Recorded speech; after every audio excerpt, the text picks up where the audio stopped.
Akamiz Surxondaryodan Toshkentga taksi qilar ekanda. Bir kun 4 ta odamni olibdi-da yo'lga chiqib. Oldida o'tirgan bobo 70 lardan oshgan bobo ekan.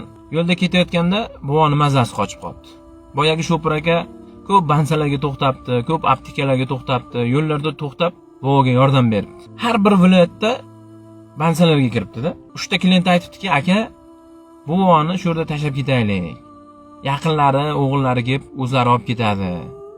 Ko'p vaqtimizni yo'qotyapmiz, bu sozda qachon Toshkentga yetib olamiz deb. Boyagi bobo ham xijolat bo'lib, o'g'lim meni shu yerda tashlab ketavering, o'g'illarim kelib olib ketadi deb aytdi. Boyagi shopir aka ko'nmabdi.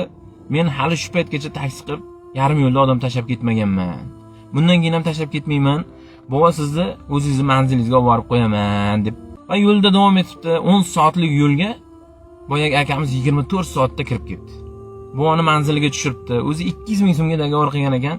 O'sha 200 dagovordagi 200 ming so'm pulni olibdi-da, bobodan duoni olib, roziligini olib ketibdi. Oradan vaqtlar o'tibdi, oylar o'tibdi. Boyagi shopir akani akasini o'g'li bir qizni yaxshi ko'rar ekan. Akasi bilan yangasi 5 marta sovchilikka borsa ham qizni bermagan ekanda. Biz begona joyga qiz bermaymiz, begona joyga qiz uzatmaymiz deb bermagan ekan. Yangasi boyagi akamiz oldiga yig'lab kelibdi-da, yuring siz ham sovchilikka bir boring, gap kechichanroqsiz. Zora sizni gapingiz bilan shu qizni bizga berishsa deb yig'labdi. Boyagi akamiz kulib, sizlar 5 marta bordilaring bermagan, men 1 marta borsam berarmidi deb javob beribdi. Va yangasiga rahmi kelibdi-da, akasini, yangasini, o'zini ayolini o'zi o'sha qizni uyiga sovchilikka boribdi. Sovchilikka borib darvozadan shunday kirsa, neguz bilan qarasin boyagi bobo turganmish-da. Bobo akani ko'ribdi-da, qo'radagi qo'yni olib chiqinglar deb aytibdi o'g'liga. Hamma hayron bo'lgan, qo'yni olib chiqibdi, boyagi akani oyog'ining ostiga shunday so'yib yuboribdi. Sovchilikka borib darvozadan shunday kirsa, neguz bilan qarasin boyagi bobo turganmish-da. Bobo akani ko'ribdi-da, qo'radagi qo'yni olib chiqinglar deb aytibdi o'g'liga. Hamma hayron bo'lgan, qo'yni olib chiqibdi, boyagi akani oyog'ining ostiga shunday so'yib yuboribdi.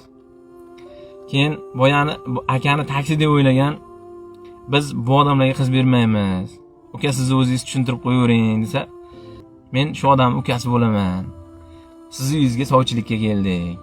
Agar to'g'ri kelsa bering desa, boyagi bobo aytgan ekanda. Mana endi qizimizni sizlarga beramiz. Mana endi sizlar bilan quda bo'lamiz deb javob bergan ekan.